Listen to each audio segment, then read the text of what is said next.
Empaths have frequently been depicted in the media as a kind of real-life superhero. Their ability to feel what others feel means they have a very high social tolerance and a strong drive to help or save people. To top it off, compassion and affection actively flow from them, which makes narcissists their customized predators. The narcissist's voracious need to feed is bottomless. They're custom made to trap and hold on to empaths, draining them and never giving them back. The empath believes they're providing compassion like a safety blanket, when in reality, the narcissist is using that same compassion as an anchor for their hooks. Dislodging and escaping those hooks requires shattering illusions about the narcissist and revealing the faults inherent to the source of empathic behaviors. So grab a glass of water as some hard to swallow pills are being served. Doesn't taste great, but they're good for you.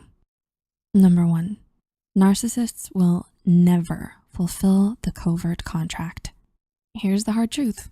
On some level, we all do things for some sort of self-benefit. A holy person fasts to reach a higher plane of consciousness. Giving to charity feels good because we're helping others. And empaths give goodness to get goodness. That's their covert contract. Never heard of that? Well, you wouldn't have, as being unspoken is the nature of the covert contract. It also fuels the hamster wheel of resentment. The contract is an implicit expectation that giving emotionally earns a return of fulfilled emotional needs. Admitting the expectation is a breach of contract, the empath perceiving themselves selfish and defective. So when they don't get their needs met, they ramp up the output, assuming they haven't earned the return, all the while silently feeling hurt, worthless, and resentful. Unspoken expectation is frustrating for anyone. With a narcissist, it's a disaster. To provide any return, you have to care about the other person, and narcissists don't. They see others as mere feeding troughs, and if a regular person is a snack, an empath is a catered all-you-can-eat buffet. To leave the wheel, the empath might need to admit their underlying beliefs, face themselves, learn that they are absolutely in their right to enforce their boundaries, and ask for what they need, while stating it kindly and respectfully, of course. Number 2, you can't save someone who doesn't want it. Empaths want to help, improve, and save people. They think, I could really help them which can work to an extent for many, but not with a narcissist. To accept help means you need assistance. Assistance is needed because there's something that needs to change. Changes are made because something could be better. If it can be better, that means it wasn't perfect before. It follows that accepting help about your behavior means accepting the idea that you could improve or change.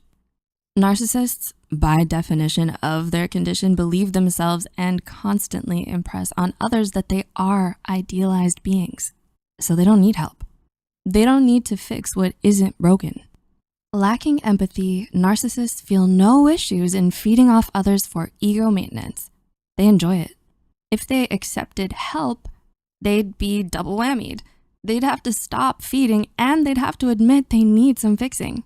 The bitter pill is, you can't help someone who doesn't want to be helped. They won't fix something they don't see as broken.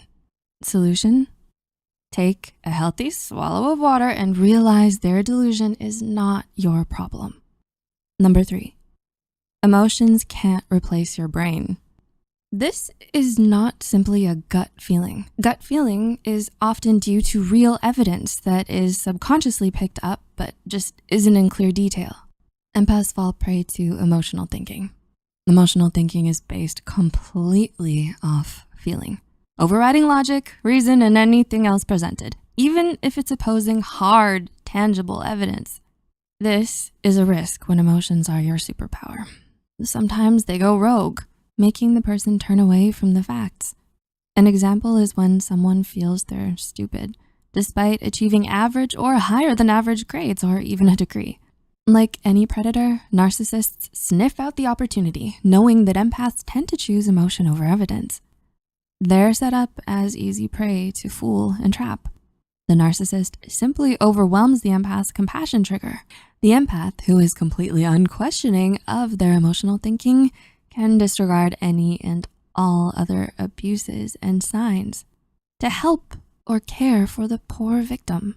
Any questioning and the narcissist cranks the dial on the heartstring puller, steering the empath away from outside wisdoms or truths.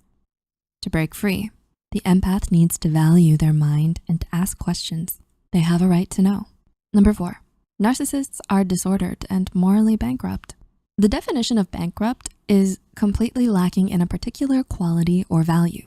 Thus, being morally bankrupt, narcissists can't be trusted to do what most people would do.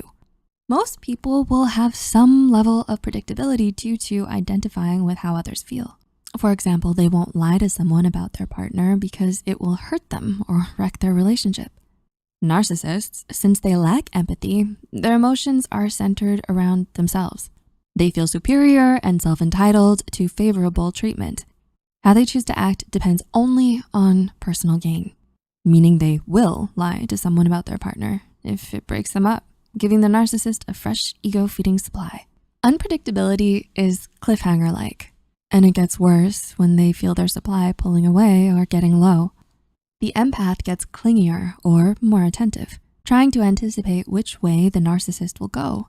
Thus, the narcissist gets more attention and has reeled their supply back in. Compassionate benefit of the doubt is employed by the empath to disregard or hand-wave questionable behaviors. However, this needs to stop in order to confirm if they're being used. Questioning or calling them out cuts off their supply, threatens the narcissist's idealized image, and forces them to look at their own insecurities. They would now view the empath as useless, maybe even dangerous. They will leave them alone, and by doing this, the manipulation stops. Number 5, it's all a fantasy. It's not real. This is a twofold fantasy. On the first level, the narcissists live in their own fantasy world of overblown self-importance, where everything revolves around their idealized selves. The second level is the empaths allowing themselves to be fooled by the narcissist's fantasy. They're manipulated into focusing on saving the narcissist and believing they will receive love in return, neither which can nor will come true. The whole fantasy may be spun into a grand, tragic romance of soulmates seeking to complete each other, when in truth, it plays out more like a karmic lesson of this is exactly everything love is not. The empath has to, in order to escape, accept this disappointing truth and learn from it. Number 6, abuse means genuine love was never part of the picture. Love does not involve abuse. This isn't negotiable. Abuse means this isn't an accident or a single bad day. It's a pattern of repeated, purposeful, conscious garbage treatment over time. This also means that the fake affection can be from any type of constant interaction deemed a relationship. It could be romantic, familial, or even that coworker who does you a solid. If there is a habitual pattern of abusive or denigrating behavior, they are devoid of emotional empathy. The bitter pill here, it's one many of us non-narcissists have a hard time with, empath or not. The truth is that no matter how nice the narcissist was at the beginning of the relationship or even after a fight, they never loved their partner. This is so emotionally, psychologically unbelievable that the empath is grasping at shreds of reason, saying that surely some of it was real, or it was real before something went wrong. Hard fact is, narcissism isn't a part-time deal.